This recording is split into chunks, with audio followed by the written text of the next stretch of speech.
محترم ناظرین کرام، السلام علیکم ورحمۃ اللہ تعالی وبرکاتہ۔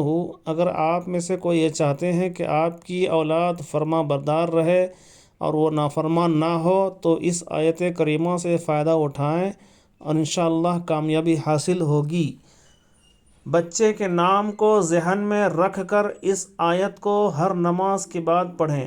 اعوذ باللہ من الشیطان الرجیم، بسم اللہ الرحمن الرحیم، وَأَصْلِحْ لِي فِي ذُرِّيَّتِي إِنِّي تُبْتُ إِلَيْكَ وَإِنِّي مِنَ الْمُسْلِمِينَ۔ ترجمہ: اور میرے لیے میری اولاد میں صلاح تقویٰ دے، میں تیری طرف رجوع کرتا ہوں اور میں فرما بردار میں سے ہوں۔ اگر آپ چینل میں نئے ہیں تو سبسکرائب کریں، لائک کریں، بیل آئیکن دبائیں اور ثواب جاریہ کے لیے دوسروں تک شیئر بھی کریں۔